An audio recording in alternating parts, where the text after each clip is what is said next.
1944. The Arado Ar 234 takes flight, a jet bomber faster than any Allied fighter, designed to strike and vanish.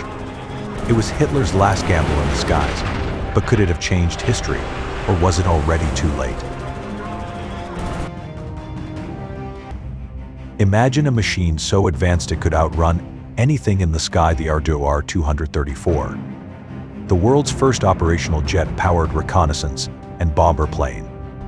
With its sleek, aerodynamic design and two roaring Junkers Jumo 004B turbojet engines, this German marvel left Allied interceptors, even the legendary de Havilland Mosquito, in the dust.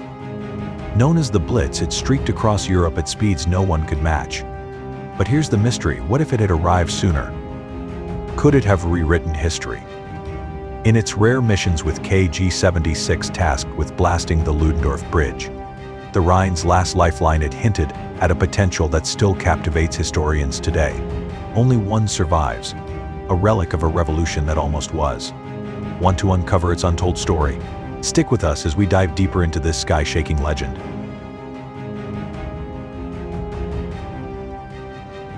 At the start of the 1940s, the British de Havilland Mosquito rules the skies. Known as the wooden bomber due to its wooden frame, it was fast, maneuverable, and highly effective. The aircraft frustrated Adolf Hitler, who frequently mentioned it during staff meetings, irritated by its ability to evade German air defenses. In response, the German Aviation Ministry issued a request in late 1940 for a jet-powered, high-speed reconnaissance aircraft. The new plane needed to penetrate deep into British territory and reach the Royal Navy's Scapa-Flow naval base. Only Arado Flugzeugwerke responded. Led by Professor Walter Bloom, a World War I fighter ace, the company submitted the E.370 proposal. Though it appeared conventional, the E.370 was groundbreaking. It featured two Junkers Jumo 004 turbojet engines, making it the first aircraft designed around an operational jet propulsion system. With a team led by Rüdiger Kosin, Arado aimed to create an aircraft so fast that it would not need defensive armament. They designed a glass-covered nose and a smooth, streamlined fuselage for minimal drag. By early 1941, Arado presented a high-wing monoplane capable of reaching 480 miles per hour at 6,000 feet, an operational altitude of 36,000 feet, and a range of 1,240 miles. It carried two reconnaissance cameras in the rear fuselage. Since long-range operations required substantial fuel, much of the fuselage space was dedicated to fuel storage. However, the aircraft's sleek design could not accommodate a traditional landing gear. Instead, engineers developed an unconventional solution, a three-wheeled trolley called the Buggertstartwagen, used for takeoff. After liftoff, the trolley was jettisoned. For landing, the aircraft relied on three retractable skids, positioned beneath the central fuselage and engine nacelles. On October 24, 1941, the Reich Air Ministry approved the E.370 design and ordered 50 aircraft. Arado's success, however, was short-lived. In November 1941, General Oberst Ernst Udet, head of the Air Ministry and a strong supporter of the project, died. His replacement, Erhard Milch, was skeptical of experimental aircraft and favored funding proven designs. As a result, development stalled, and the program faced uncertainty. However, when General Milch visited Arado's plant in early 1942, he was reportedly impressed by the design. The project continued, but Arado did not receive its first Jumo 004 engines until February 1943, 8 months after Messerschmitt had already begun testing the Me-262, the world's first jet fighter.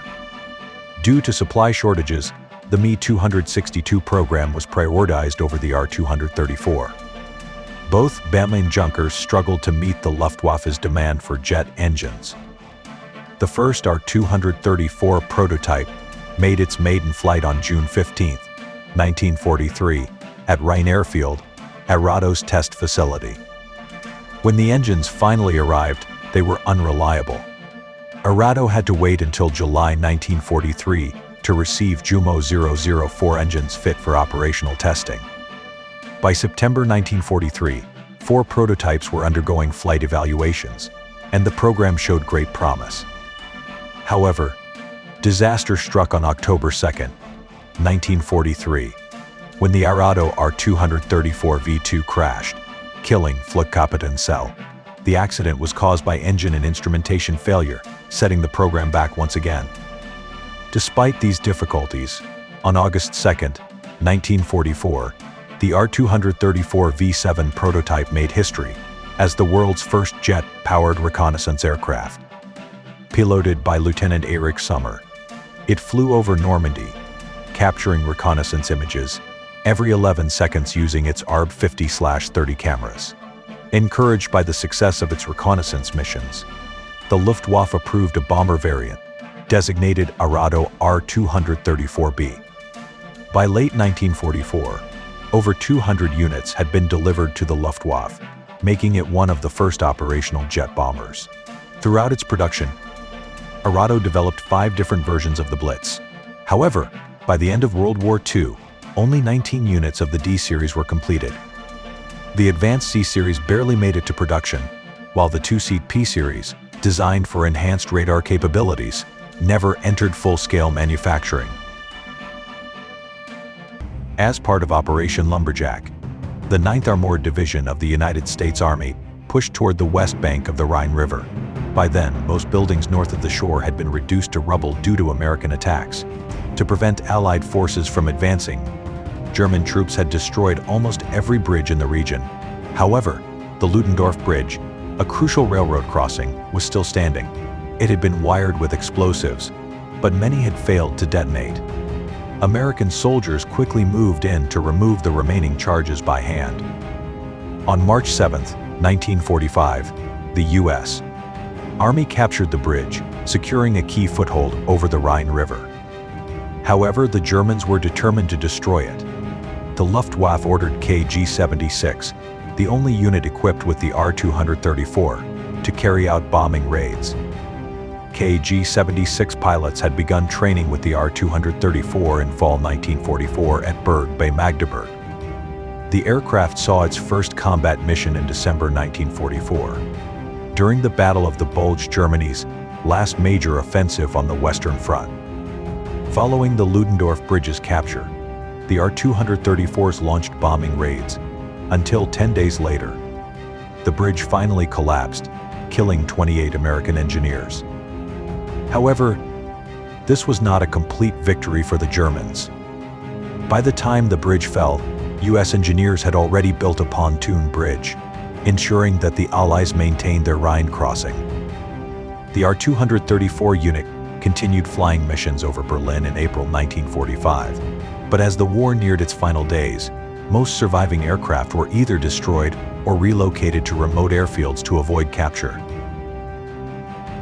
Pilots agreed that the Arado Ar 234 Blitz was sleek, fast, and highly maneuverable. It could reach 540 miles per hour, surpassing even the Me-262, the world's first jet fighter. However, despite its cutting-edge technology, the Ar 234 arrived too late to have a significant impact on the war. One of the main reasons for this delay was its takeoff and landing system. The aircraft relied on a trolley for takeoff and skids for landing, both of which proved problematic. The skids often failed to retract or extend, leaving the aircraft disabled in large-scale operations. Pilot Erich Sommer described landing on a wet airstrip as feeling like landing on soap. Despite its advanced speed, the Ar 234 saw limited action. Few Allied pilots ever encountered it in combat. In 1944, as Allied troops moved supplies onto Normandy's shores, they caught a glimpse of the Ar 234 streaking across the sky at 460 miles per hour. A year later, a group of American P-47 Thunderbolts spotted 3 Ar 234s. Confident in their high-speed dive capabilities, they attempted to pursue. The German pilots, however, toyed with them, allowing the Thunderbolts to catch up, only to accelerate away effortlessly. These encounters proved to the U.S. that traditional Allied fighters had no chance of catching the Arado bomber. It was estimated that the Ar 234 could fly over all 5 D-Day beaches in just 8 minutes, taking photographs every 11 seconds. Intercepting it seemed impossible. However, the bomber had one major weakness: maneuverability. When forced into tight turns, it became vulnerable. This flaw led to its only recorded aerial defeat. In 1945, during the bombing of the Ludendorff Bridge, a formation of German jets was intercepted by American P-47s. The dogfight forced the R-234s into tight, evasive maneuvers. Captain Don Bryan, a P-51 Mustang ace from the 328th Squadron, pursued one of the jets. With precise aiming, Bryan fired his .50 caliber machine guns, tearing through the R-234 before the pilot could eject. Bryan later recalled the moment, saying, "I don't know what the hell was on his mind, but he should have gotten out of that airplane while he was high enough. I think he was afraid I would shoot at him in his parachute, which I would never do." Despite its speed, the R-234 had several drawbacks. Its jet engines required an overhaul every 10 hours of operation and had to be replaced after just 25 hours. Takeoffs demanded long runways, and the aircraft consumed massive amounts of fuel, a resource that Germany could no longer afford by the end of the war. As Germany collapsed, 9 R-234s from 9th Squadron Bomber Wing 76 surrendered to the British at Stavanger, Norway. Among them was Arado Ar 234B2, serial number 140312, the last surviving aircraft of its kind. This sole surviving R-234 was recovered by Colonel Harold E. Watson and his team, Watson's Wisers, a U.S. Army group assigned to study captured enemy technology. Along with 34 other aircraft, it was transported from Britain to Newark, New Jersey, where it was reassembled, tested, and evaluated. Over the years, the aircraft was moved from Ohio to Illinois for further research. Finally, in the early 1950s, it was sent to the Smithsonian Institution in Maryland. In 1989, after a full restoration, it was repainted with the markings of 8.4/KG-76. Today, this extraordinary aircraft, a technological marvel that never reached its full potential, is preserved at the National Air and Space Museum in Dulles, Virginia. If you've enjoyed reliving history through the skies with FLYTOP, subscribe now to join us on our next flight into the incredible stories and legendary aircraft that shaped aviation history. Stay tuned, there's much more ahead.